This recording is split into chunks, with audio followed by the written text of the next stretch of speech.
So first, let's pay homage to the lineage gurus, to the Venerable Maung Liao-ming,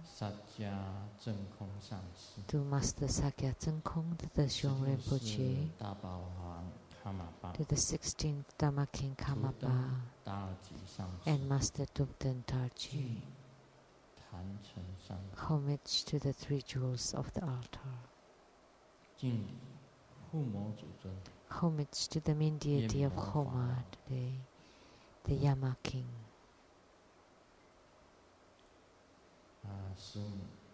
Simu, all Dhamma masters, Dhamma educators, Dhamma teachers, Dhamma lecturers, Dhamma assistants, temple directors, all disciples present here and over the webcast, and our guest of honors today, from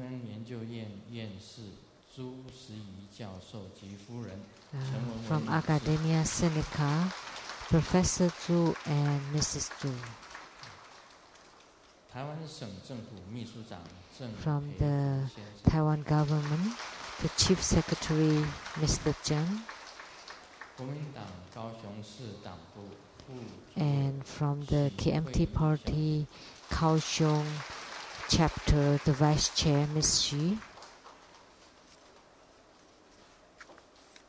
My university, same classmate, Zhu Jinshui 先生及夫人陈哲霞女士。 Mr. and Mrs. Zhu. Same university, 现在是学弟啊。 So, junior in class from the same college. Now he is a professor of National Tsinghua University, Professor Li.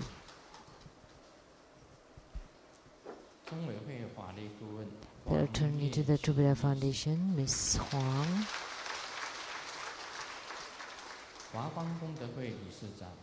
President of the Lotus Light Charitable Society, Mr. Wu.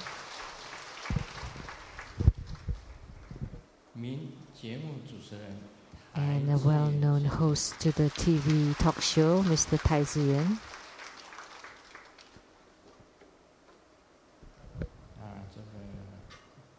University Seattle, Dr. Denter 庄俊业医生。 And a dentist from Seattle, America, Dr. Zhuang. And from the DPP party of Tainan City, and the head counsel, Tsai.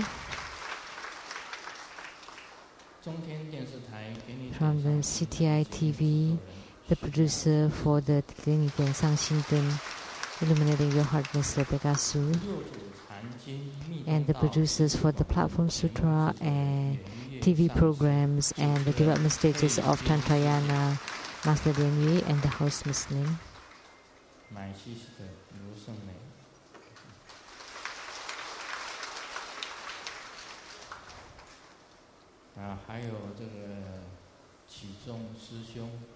And Dharma brother Qizong and his mother, Dharma sister Zhengu.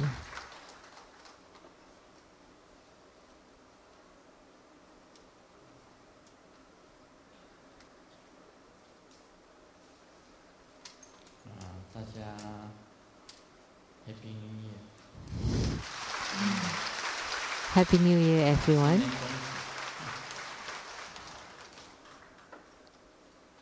Best wishes for the new year. And good afternoon. How do you do, everyone?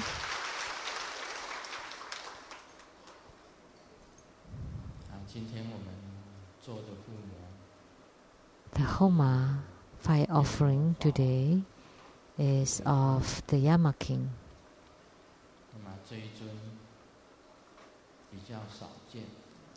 And this deity is rarely found,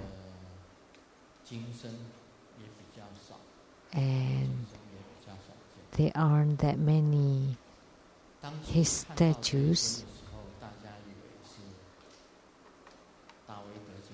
and most people, when they see this statue, they thought it's Yamantaka. And there is the single form of Yamantaka, which is one face and two arms, with just one look. Because there are 13 forms of Yamantaka. And for the 13 altars, they have different forms. But this deity, the Yama King, looks like Yamantaka. Why? Because when the Yama Dharma King was in the Saha world,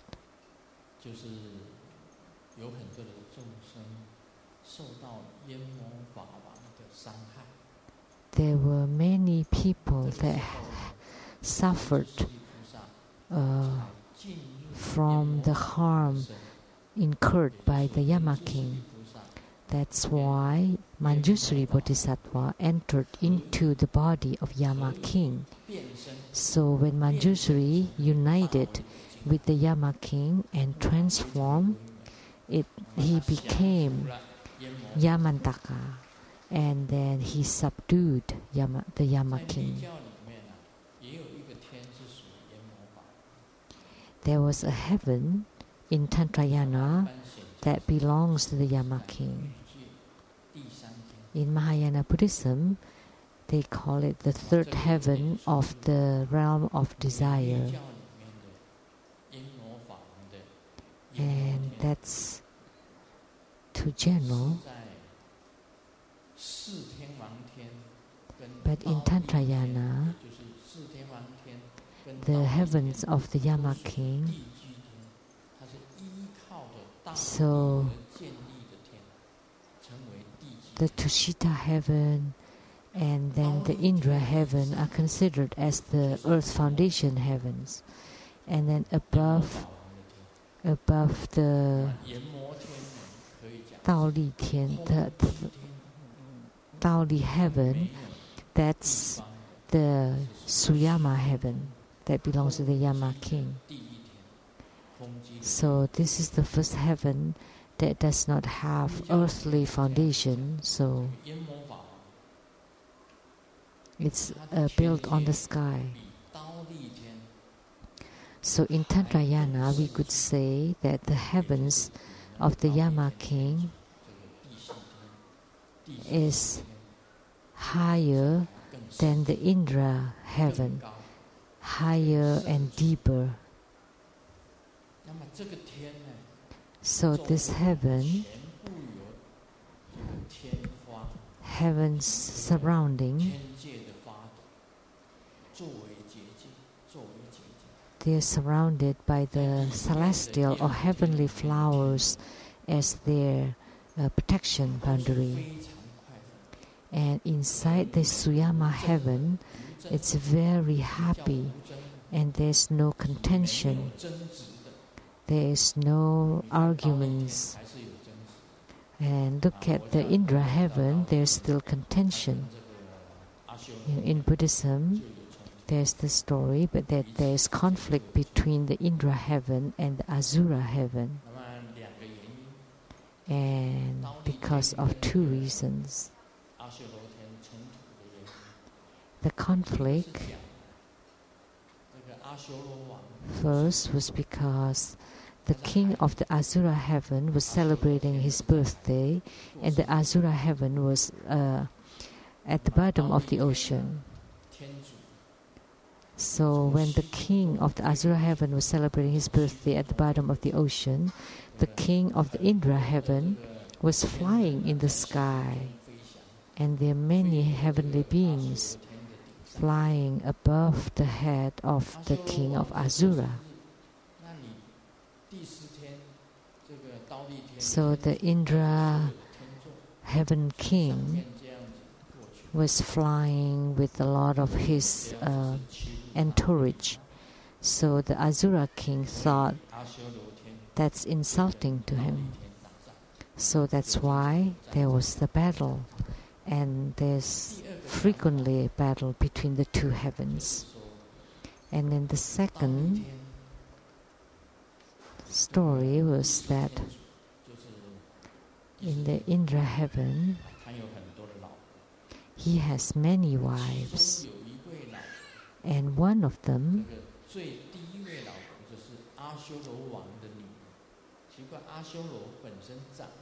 is the daughter of the Asura king.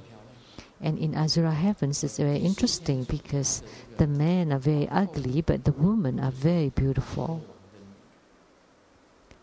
So the queen of the Indra heaven is the daughter of the Asura king.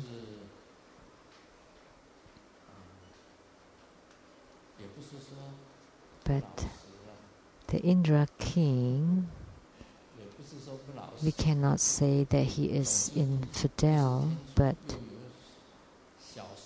he has other mistresses, the third, the fourth, the fifth, the sixth, the seventh.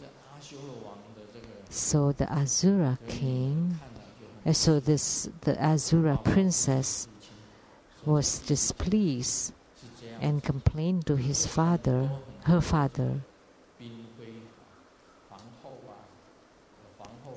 that the Indra king had lots of concubines with all the different titles. So that's troublesome. And the Asura king was angry and waged a war with the Indra heaven king. So those heavens still have contentions. But in the Yama king, there's no more contention. No battles, arguments, fightings. They are very happy. So the king and all the populace of the heavens are very happy. And the males and the females beings. But they have no contention. They are all very happy and content. And no aggression there. That's the Suyama heaven. So for the Indian people, they all wish to be born in the Suyama heaven. And the Yama king can bestow fortunes to beings and to bless them with good fortunes and wisdom. And once you go there, there is no contention, and no contention means a great wisdom. Once you can control your own heart and mind, then you can have no contention.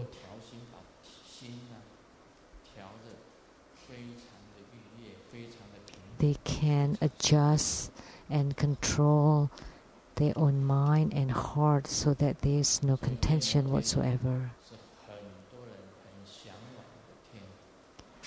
So the Suyama heaven is the place where a lot of people strive for. And that's the first heaven of the heavens with the sky foundation. And the mudra is like this.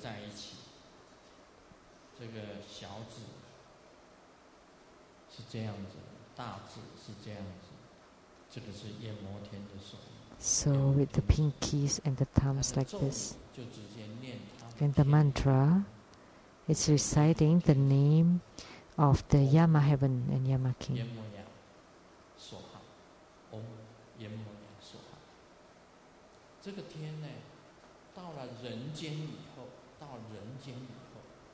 So in the human world, this Yama king in Chinese is called Yenluo. Yama became Yenluo.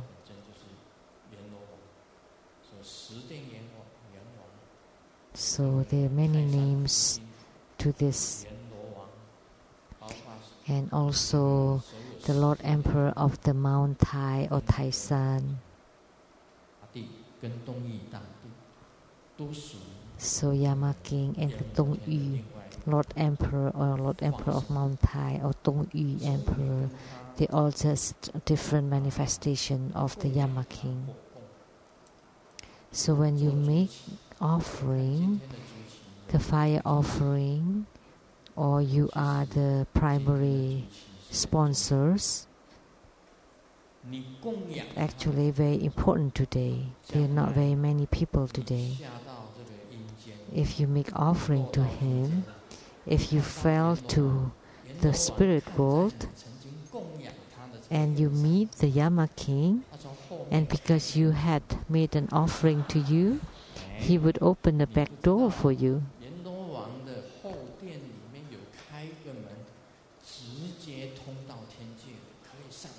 You don't know that the back door of the Yama heaven has the direct route to the heavens. So because you have made an offering to him, but today there aren't that many people that became the primary sponsors, and I found that people with great fortunes are few and far in between. Don't undermine the Yama King and the Suyama heaven.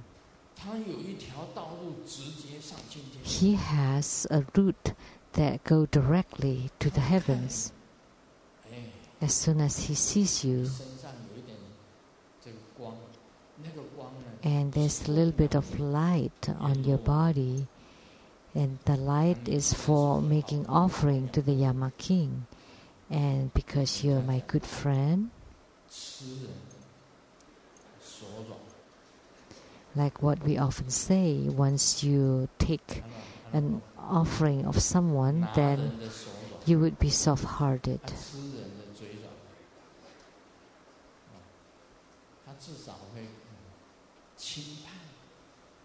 Then maybe he would judge you lightly. And then if your karma is light, maybe he would let you go through the back door.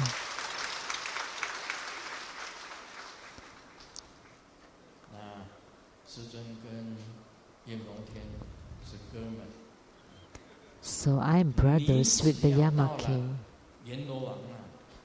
Once you get to the Yama King, also the Lord of Death.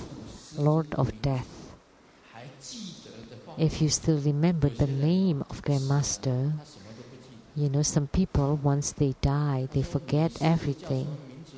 And they're asked, what's your guru, or your teacher? They think and think, and is it...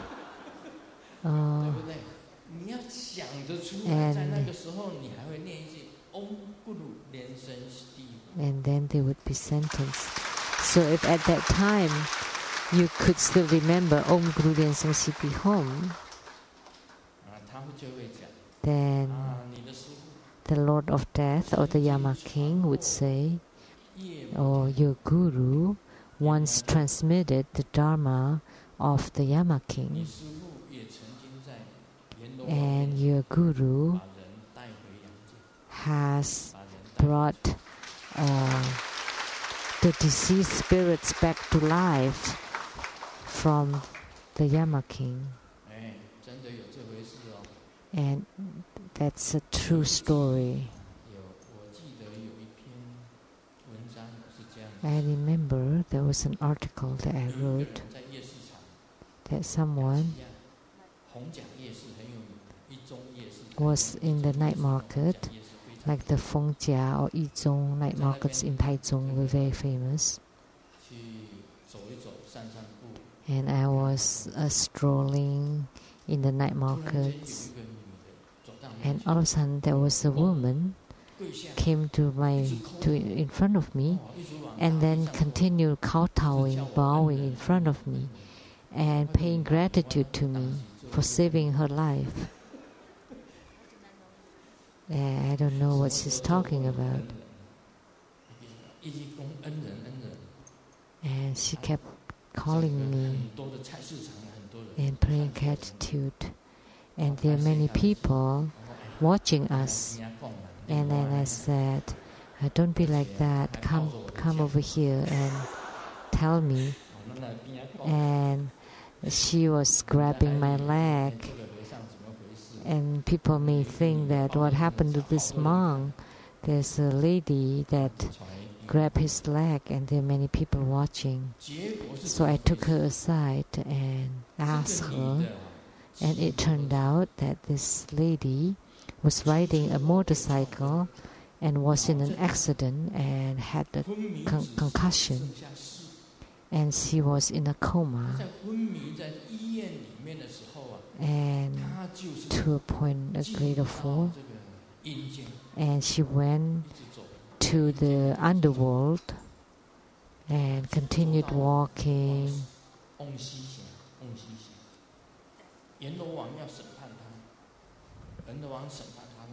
To the dead city and in front of the Yama king to be prosecuted, to be judged and prosecuted. And then through that road,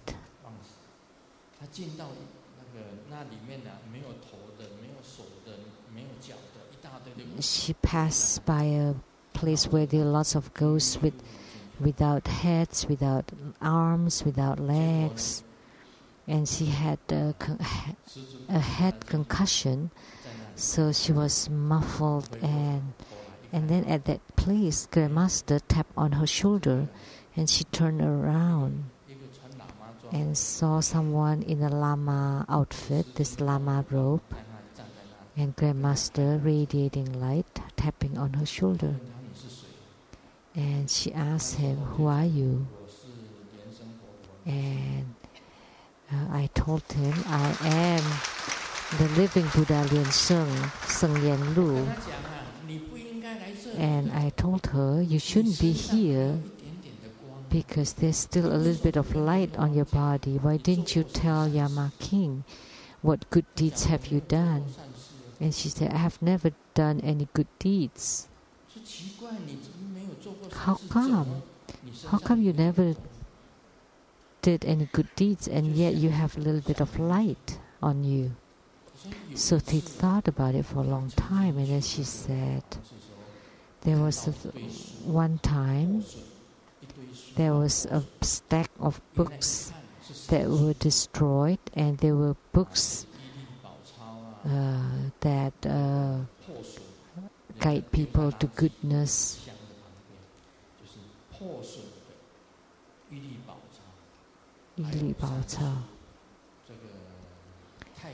It's basically books that Taisan. It's some of the stories from the Emperor of Taisan and Wenchang, Jinggang Xinlun. It's like the Diamond Sutra. And there are many other stories that guide people to goodness. And they were destroyed, so she picked them up and cleaned them and fixed them, the destroyed part. And then she distributed them to the temples around so that people can read them. So she's done that. So I said, "Then you have done good deed. How come you here then? Let me send you back home." And she said, "No, Yama King had prosecuted me to go to the dead city." But I said, "Don't worry, the Yama King will listen to me." So I brought her to a lake side, and I pushed her into the lake, and she yelled, "Help! Help!" And then when she woke up, she was in the hospital, and she was already in a coma for 3 days.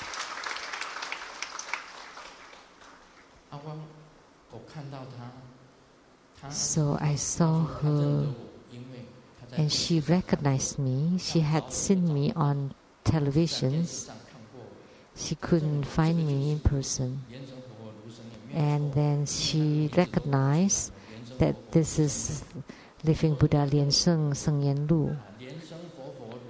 So you always have to use this name, Living Buddha LuSheng, Grandmaster Sheng-Yen Lu.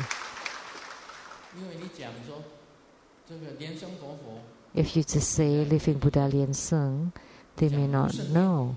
If you say Sheng-Yen Lu, they may not know that that's a living Buddha, because there were 16 people in Taiwan with the same name and family name.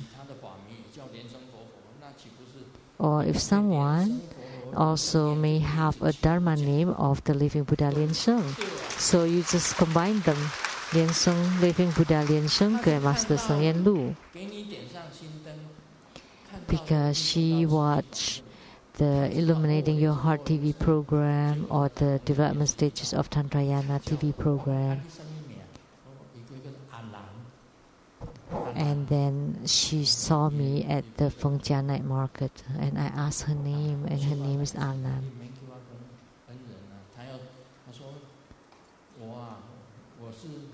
So, what happened? And she asked, do you need anything? Do you want some veggies? What do you do? Oh, I'm a vegetable peddler. So this happened. It's a real story. So it's easy to deal with the Yama King, but it's hard to deal with the little ghost. So when you meet the Yama King, if you tell him my name, then maybe it would be useful.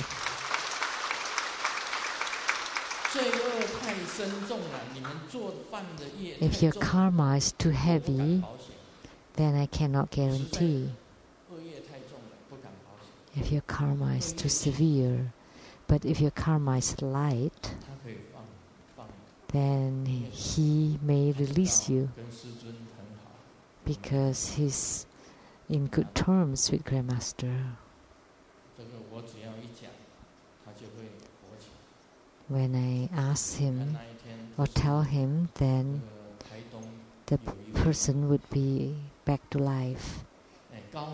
And before, in Taitung, to the city Taitung, a man by the name of Gao Mingfu, Mr. Gao Mingfu, he also went to the Yama King. And then Yama King told him, which hell do you want to go? And he said, but my guru is Living Buddha LuSheng Sheng-Yen Lu. Oh, that's the case. And then he recited Om Guru LuSheng Siddhi Home. And then Grandmaster appeared right next to him.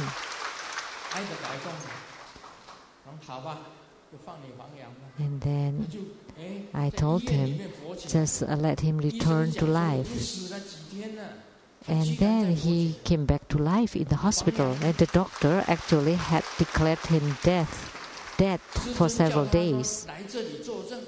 And then I asked him to come here to give a witness from Taitung, to come here to the temple to show to everyone why did he come back to life? Why could I save him? Because once when I went to Taitung to propagate Buddha Dharma there, he was from the Penan tribe, and we were singing and dancing, and then they placed me on a carriage, and he was one of the 4 people who lifted me up. And he didn't know that I was afraid of height, and he tried to lift me so high. And we were just parading in the street, all around the streets. And one of them who held on the carriage was this Mr. Gao. So with such affinity, I could save him. And I invited him to come to the temple.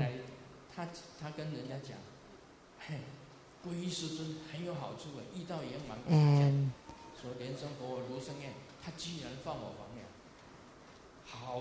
And then he told a lot of people that there are a lot of benefits in taking refuge in the living Buddha Lien Tsang, Grandmaster Sheng-Yen Lu. So, but he never came for so many other reasons.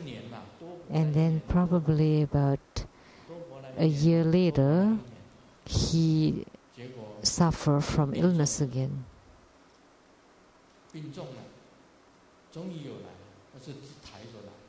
And he did come, but was carried in a wheelchair and was kind of unconscious.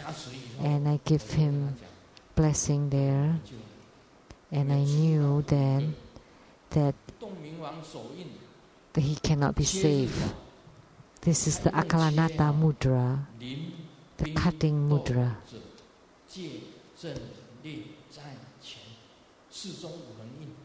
So the 4 verticals and 5 horizontal lines. That's the mantra. So when I bless someone, if I made 5 times of this mudra, 5 of them, that means he's dead for sure. 1 is light, 2, 3 is already incredible, 4 is very heavy, and if it's 5 times, then definitely would die.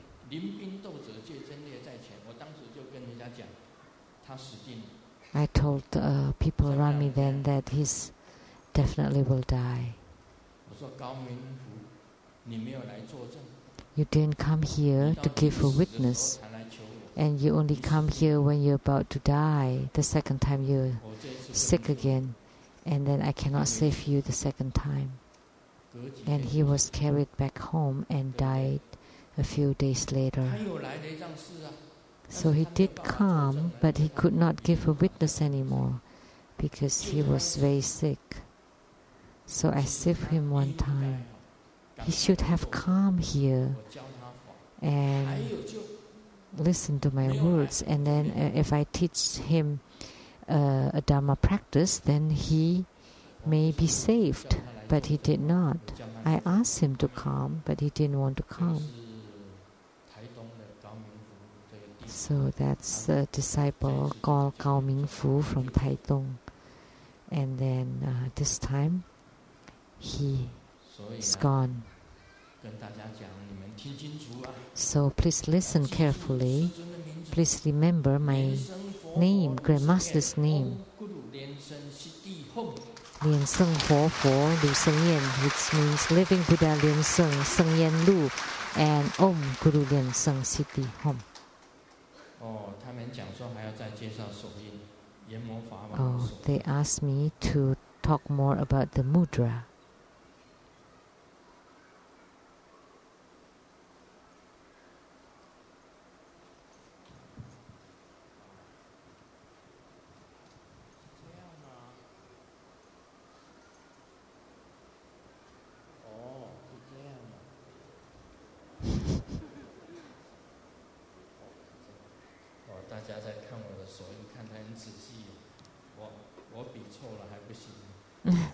Everybody watched me so carefully. So the thumb, the 2 nails next to each other, and then the middle and the ring fingers are upright, and the thumb and the index fingers form a circle, small circle, and the pinky is like this. This is his mudra. And the 6th syllable is yen. It's like the Japanese money. Y-E-N.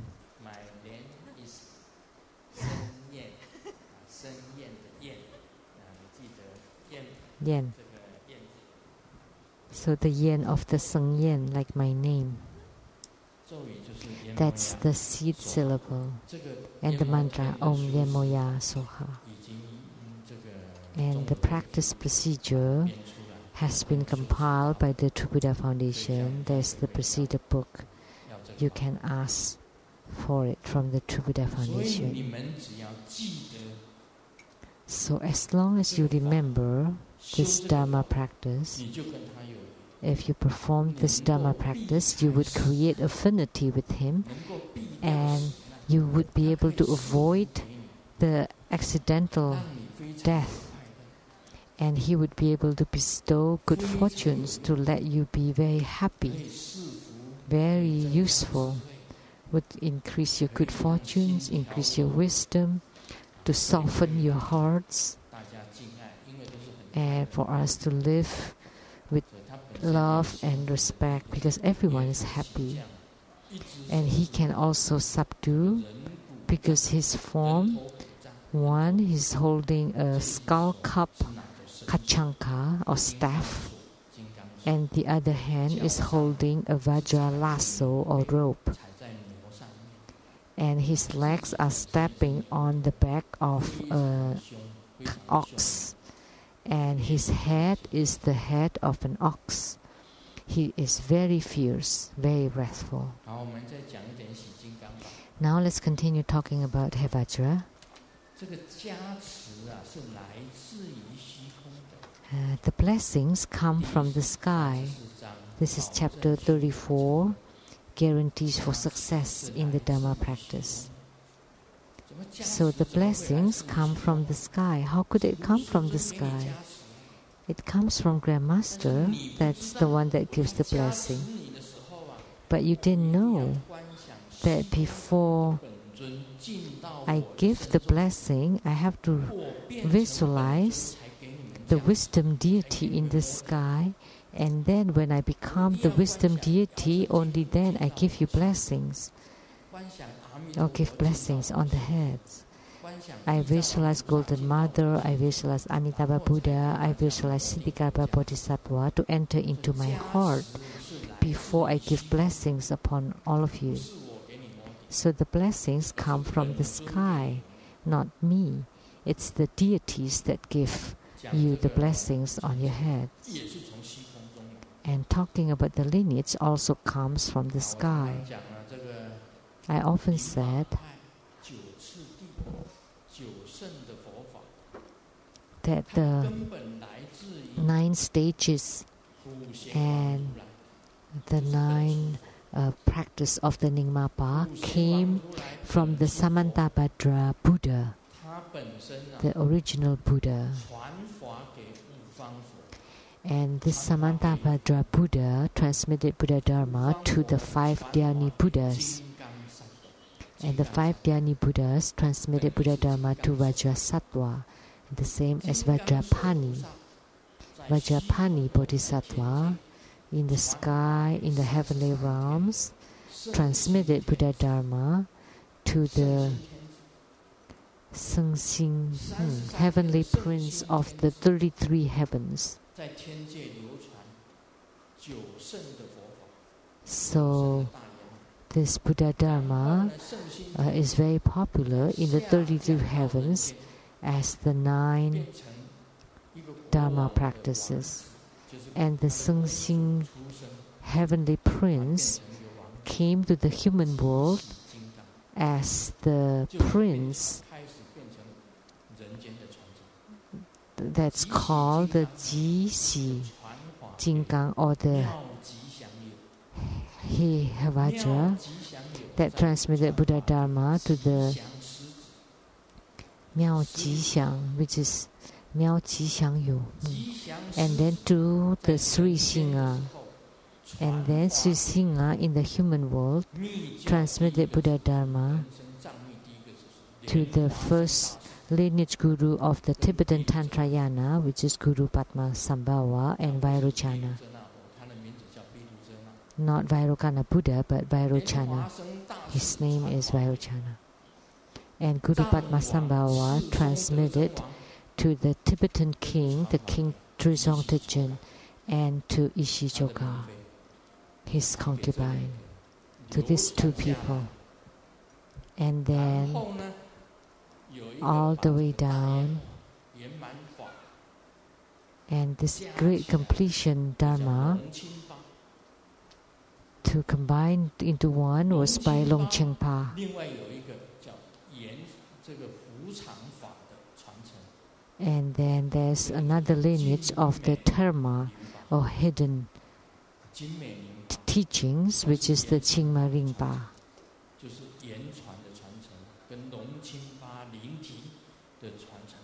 So there are two lineages, one from Longchengpa, which is the heart pith instruction of the great completion practice.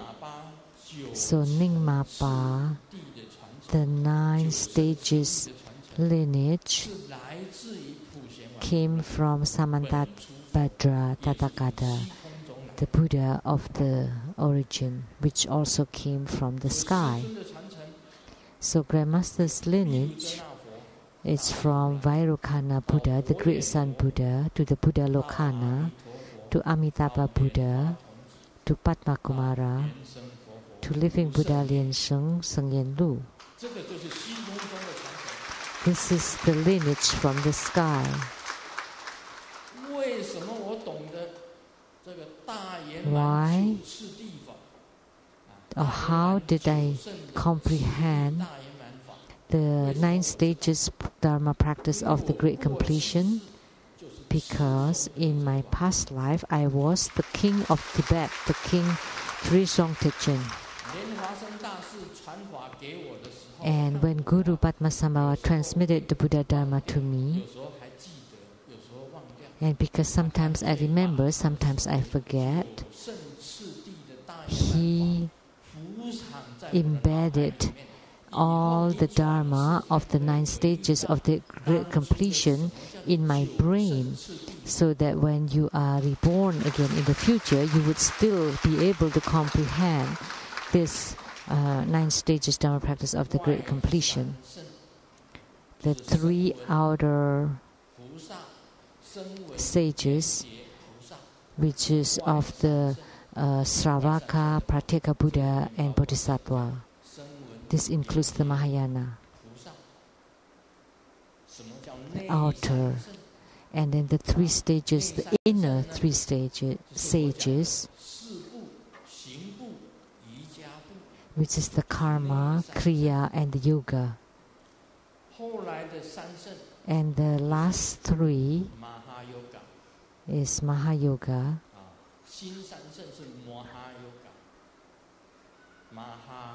Ati Yoga, Ati Yoga, Anu Yoga. So these are the 9 stages Dharma practice of great completion. And then among them there's also the spiritual body and the pith instruction. So I could remember them all because Guru Padmasambhava embedded it in my brain.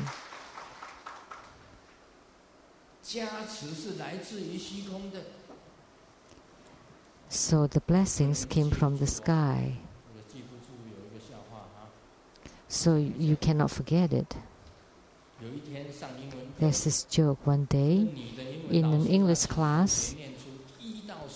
The English female teacher asked the students to say 1 to 10 in English. And asked Xiaoxiang, okay. 1, 2, 3, 4, 5, 6, 7. 67.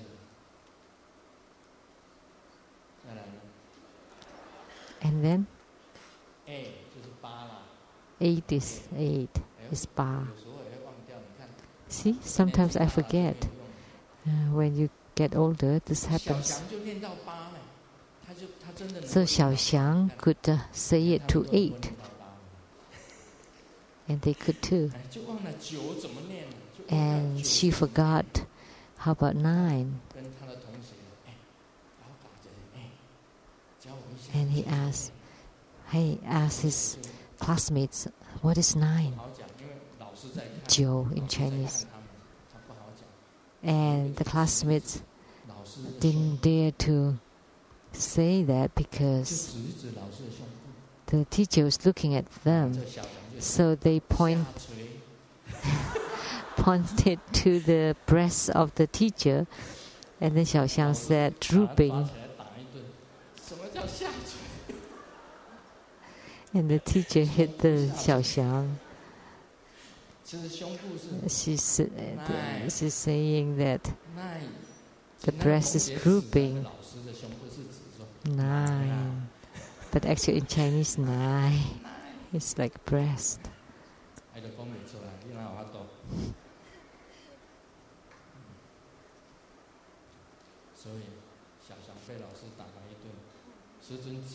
So Xiaoxiang was beaten. Grandmaster's memory is also not good. Sometimes I would forget too in my English. So don't forget. So King Trizong Tichun was rather old. He could not remember them all. When he received the drama transmission in the Double Geese temple, Sangye temple, so because Guru Padmasambhava thought that, well, you cannot remember them, I just will place it in your brain and then you can think about it gradually.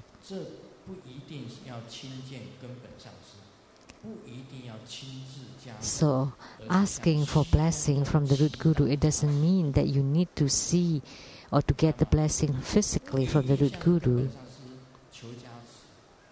But you can pray to the sky. So if you pray to the sky with great earnesty or sincerely, like for the remote empowerment, if you ask for empowerments with great sincerity, you would still be able to receive the empowerment remotely. And someone asked for remote empowerment, and that night he dreamed that Grandmaster was standing on top of the Mount Meru, holding the nectar water and spray it in the sky. And there are lots of people kneeling down, and they all receive the sprinkling of the water and receive the empowerments. And when he woke up, he thought, it turned out that the remote empowerment was really true. That night he dreamt of Grandmaster standing on top of Mount Meru and sprinkling water like with the willow branch, and there are thousands of people receiving the empowerments. So that really happened. So if you pray to the sky with great earnesty, then you would be able to receive the blessings.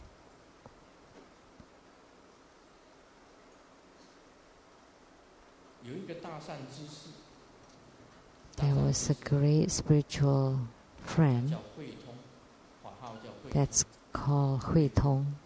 The Dharma name is Hui Tong. And he spoke to the Kuan Yin Bodhisattva. Please guide me. I have learned many Dharma practices, but in the future, who else would be able to teach me Dharma? And Kuan Yin Bodhisattva truly descended and told him, you have to climb up the Hu mountain or Mount Tiger, like Hu or Tiger. And he thought, this is scary. Wouldn't I be bitten by the tiger? So what is this Mount Tiger or Tiger Mountain? And then one day, someone gave him Grandmaster's name card with Taiwan Lei Tsang's temple address, which is the Tiger Mountain Road. Oh, to climb up the Tiger Mountains? And then he came here, and then he listened to Grandmaster Lu teaching Dharma, and with the sentence, he was enlightened. You know which sentence? I said that there is no sun in the sun cake and there is no moon in the moon cake. And then all of a sudden he was awakened and enlightened, because he's a great spiritual one. There is no sun inside the sun cake and there is no moon inside the moon cake, because he has a great spiritual root As soon as he heard that statement, he was enlightened. He gained enlightenment. So he was guided by Kuan Yin Bodhisattva. He was called the Lady Hui Tong. So Kuan Yin Bodhisattva told him, go up the Tiger Mountain. 真的有这回事哦，他向虚空中祈祷，就能够得到相应。他一起来听到这一句，他就回去，他就终于开悟。这样子的修法，其加持。So if you pray to the sky, you really get the answer. 才是实修啊！什么是实修？ So what is the real practice? Is when the Dharma flow never stops and the blessings power never ceases. This is the real practice. If there are some disciples that cannot come here or to United States and they pray to the sky with great sincerity, that is also a real practice. Although they cannot come to the front of Grandmaster to receive the blessings and empowerments personally, but their Dharma practice is still called a real practice.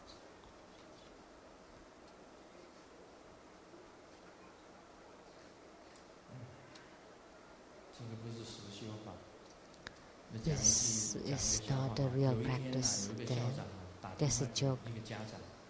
The headmaster called the parents of a student and, Mister, there's a good news and a bad news about your son.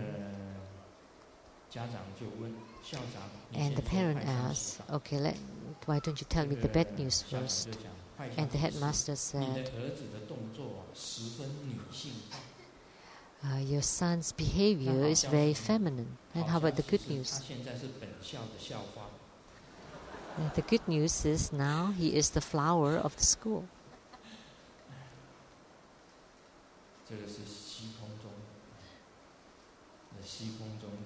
That's the skies.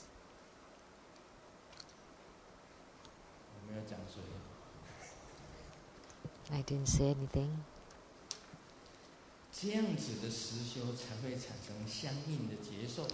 Only this kind of real practice will generate sensations of spiritual response.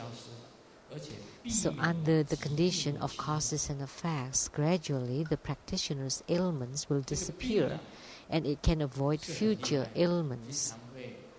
Ailments or sicknesses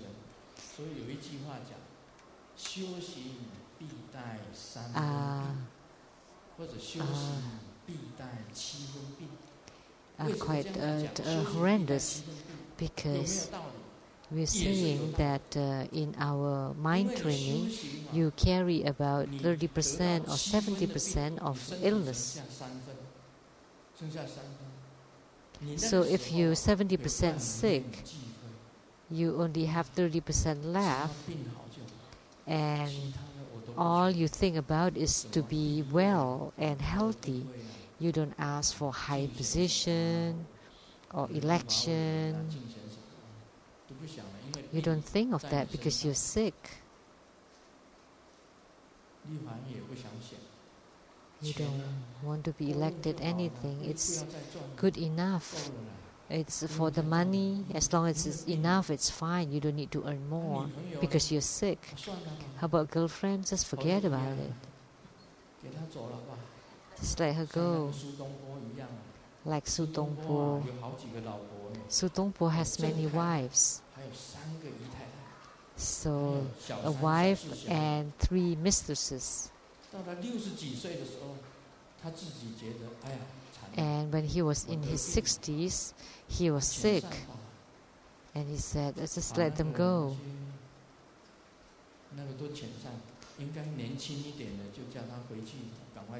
So the younger one asked her to go home and remarry.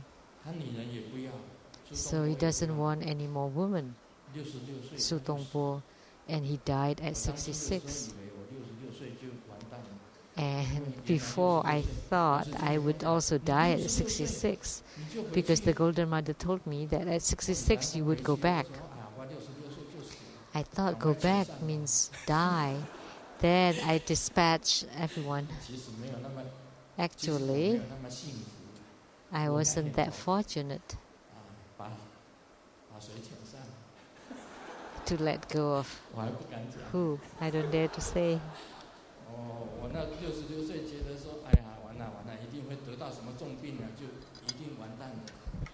I thought at 66 I would suffer from an illness and die. It turned out going back means going back to Taiwan.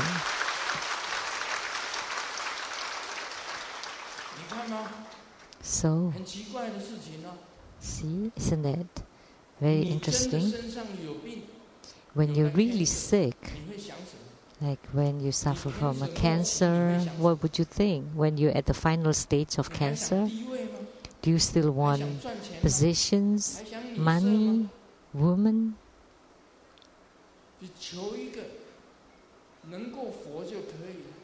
All you ask for is to be alive. And at that time, it is best to cultivate spiritually. So that's why we say in spiritual cultivation, it is best to be sick 70%, because when you're sick, then all you think about is to be reborn in the Pure Land. When you have no sicknesses, then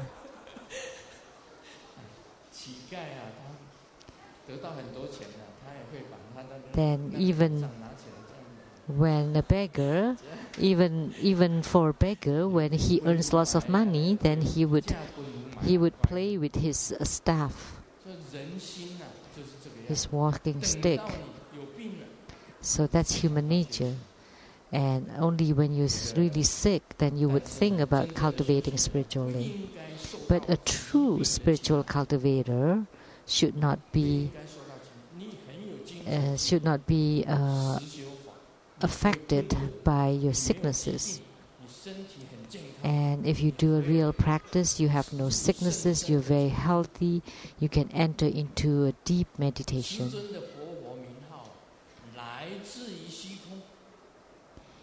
The name Living Buddha of Grandmaster came from the sky.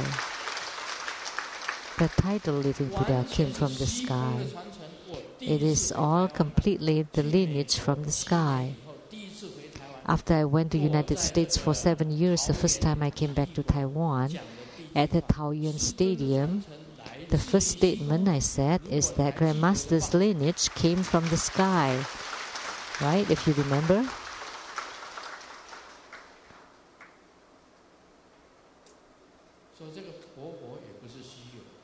So this living Buddha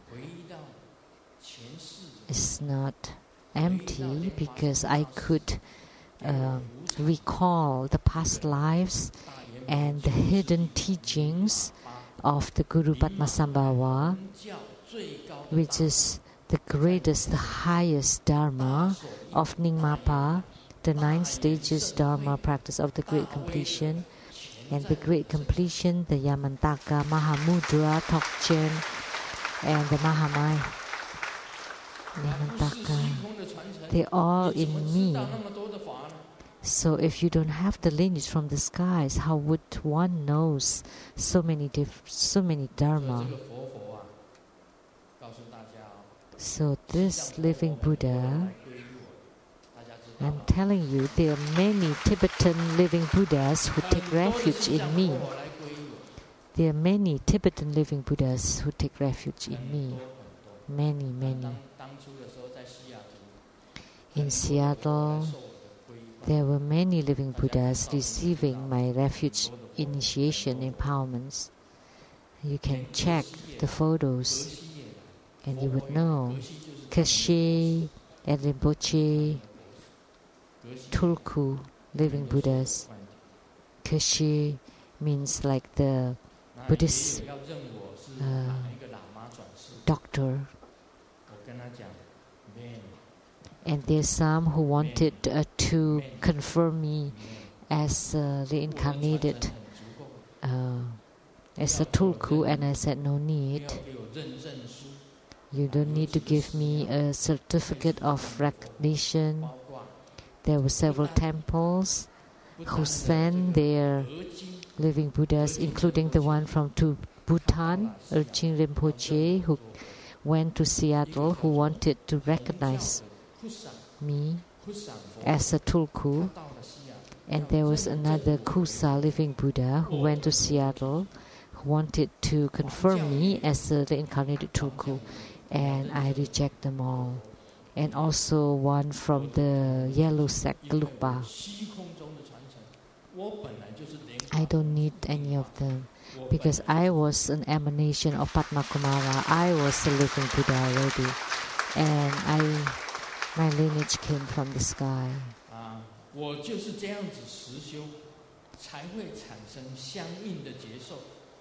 So I practice like this, that will generate the sensation of spiritual response. And under the condition of causes and effects, gradually the practitioner's ailments will disappear, and it can also avoid the future ailments. And due to the perpetual empowerments and continual blessings, all the external obstructions can be eliminated. Then the internal obstructions will also disappear, and all the dignity and merits will appear, and the fruition of the yidam will be attained. So what is spiritual response? Kissing. Kissing is also a spiritual response. That's an analogy. When you kiss a woman and your heartbeat reaches 250, that must be the first kiss. You're very nervous and your heart would beat very fast, because that's your first kiss. When you kiss a woman and your heartbeat reach 180, that must be your mistress, because it's still hot. Then you would feel hot, and your heartbeat is 180. And when you kiss a woman and your heartbeat reach 120, it must be a hot date.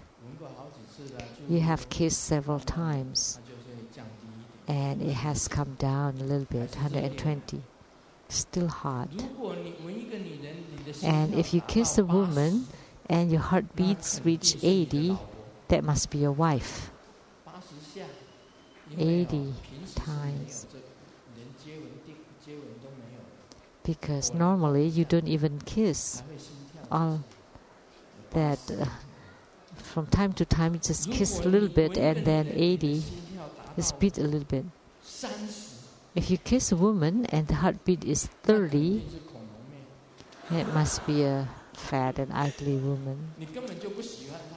A dinosaur woman. You don't even like her. But she kept expecting a kiss, and you felt like, well, okay. And it's very cold. The heartbeat is 30. And if you kiss a woman and your heartbeat is 0, that must be an arteriosclerosis. The heart stops beating. That is a spiritual response.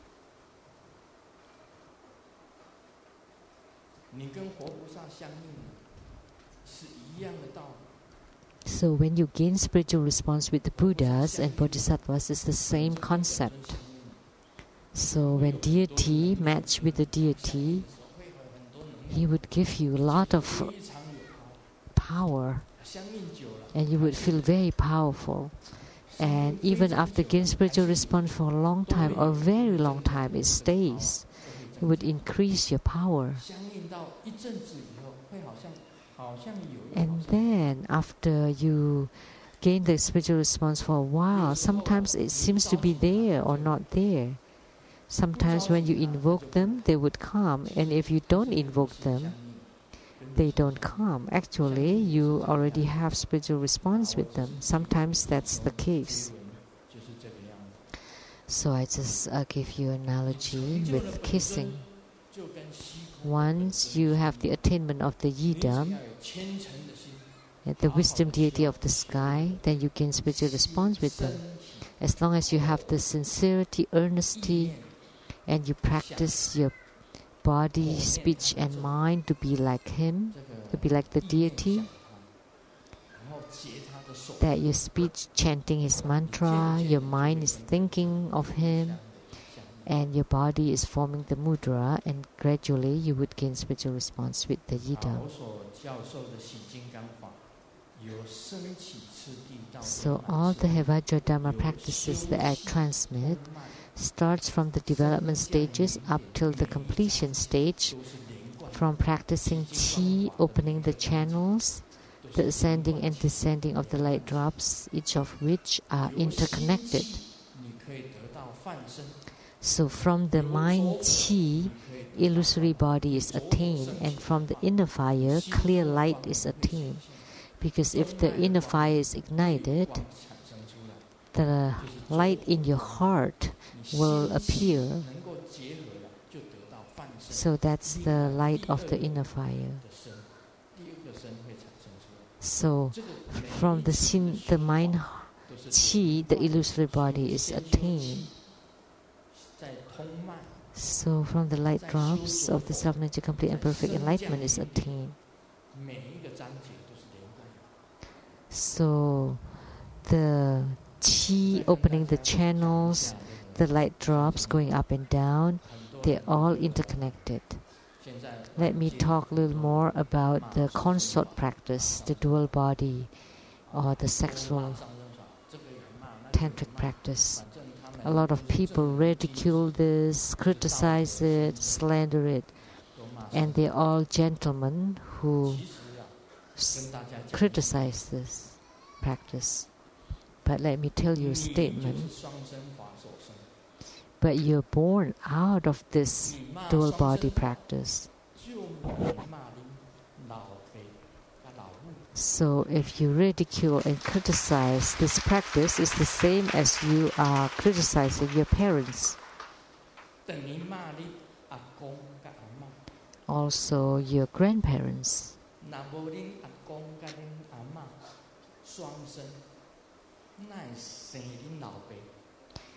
If your grandfather and grandmother did not do it, how could they be your mother or father? And if your father and your mother did not do it, how could it be you?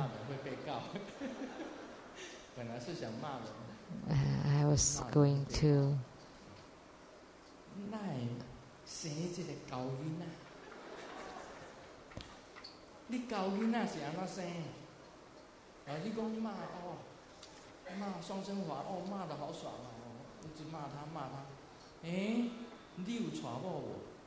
How what? How were you born? So how about you and your wife? Don't you do that? If it's not that dual body practice, what is it then?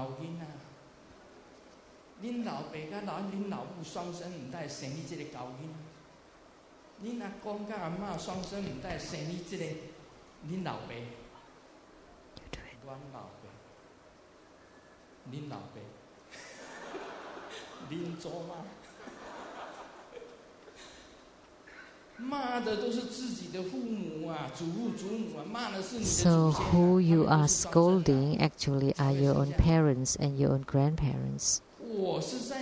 That's why you exist. That's why you're born.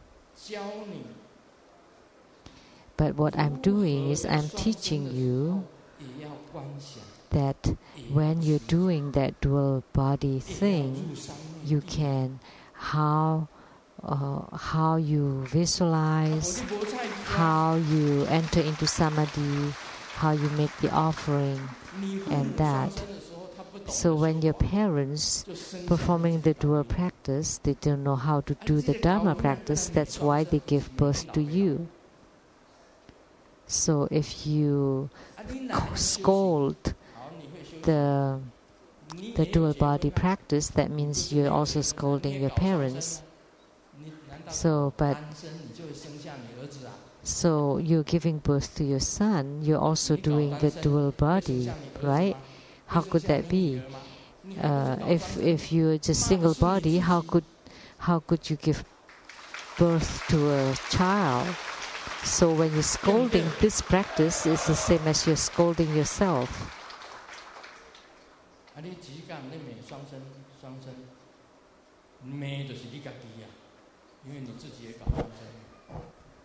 So when you scold this dual body practice, you're actually scolding yourself. All I'm doing is teaching you when you do that thing, you also need to visualize, recite the mantra, enter into samadhi.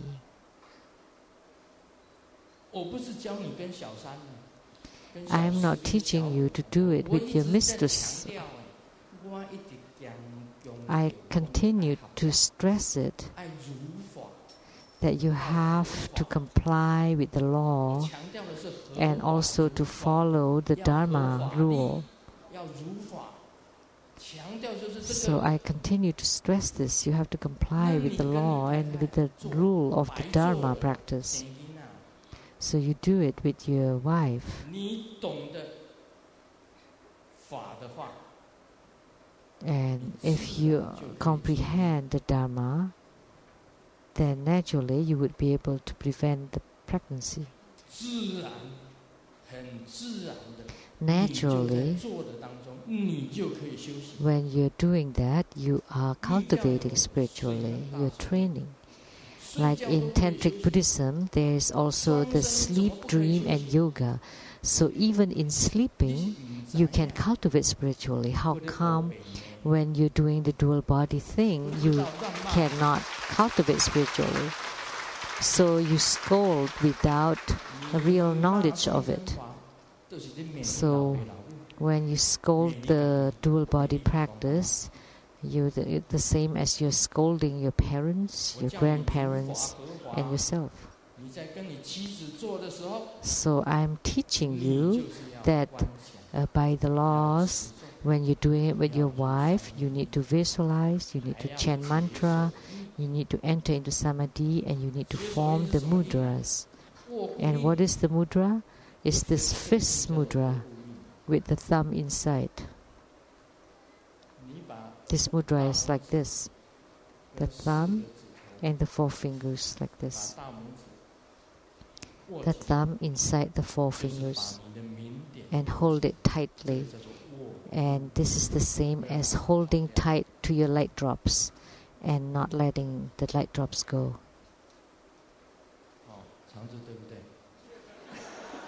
Right, Changzi?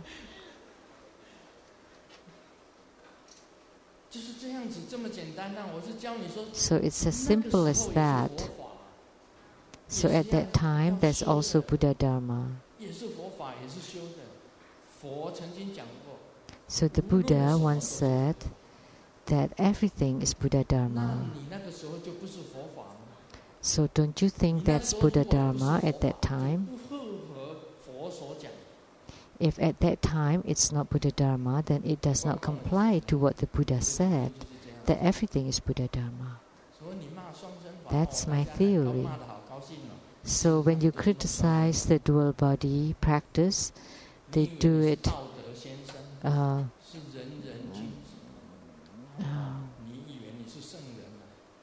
happily. They thought that they're gentlemen criticizing like that.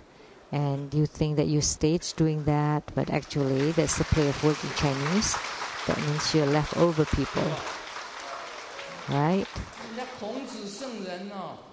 Even the sage Confucius, he had his son, and now I had who knows how many generations.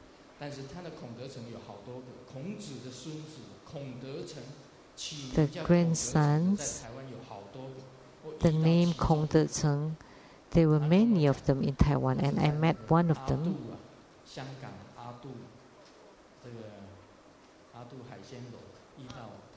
He met me in Hong Kong in the Atu seafood restaurants, and he's called Kong De Cheng. And who knows how many generations down from Confucius. Even the sage knew how to do the dual body practice and give to a succession of future generations. Right?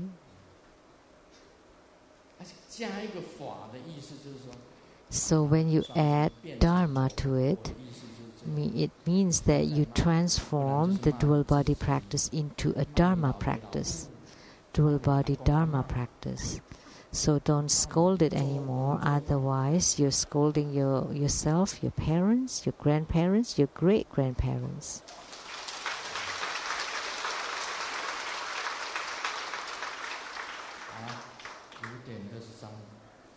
Now it's 5:23.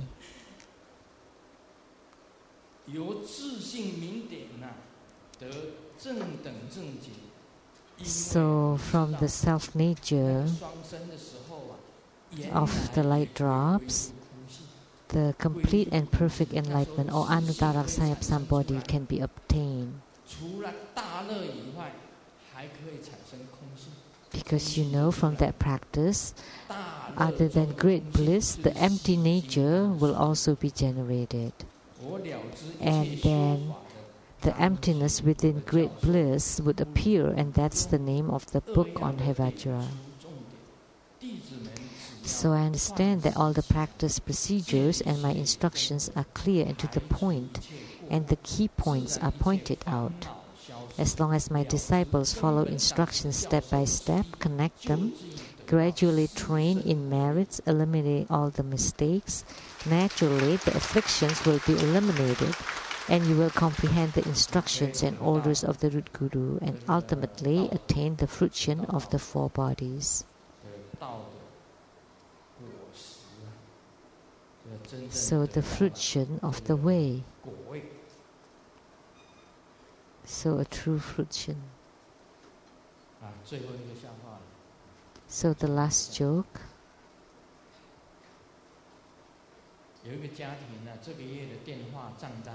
There's a family and the phone bill was very high, and after dinner they had a family meeting, and then the head of the house said that we can't stand it anymore. Let's don't make phone calls anymore. I never use the home phone. I always use the office phone. And the wife said, yeah, me too. I always use the office phone when I'm at work. And the son is also working. And he also said that he only used the office phone. And the maid said, so what happened? I only make the phone calls when I am at work.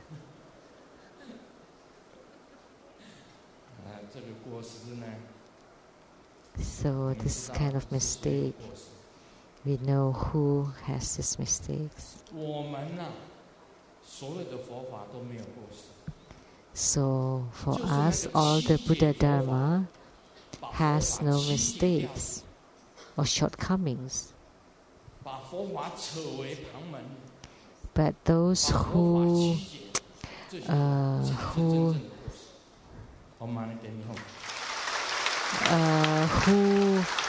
misunderstand or mistake the Buddha Dharma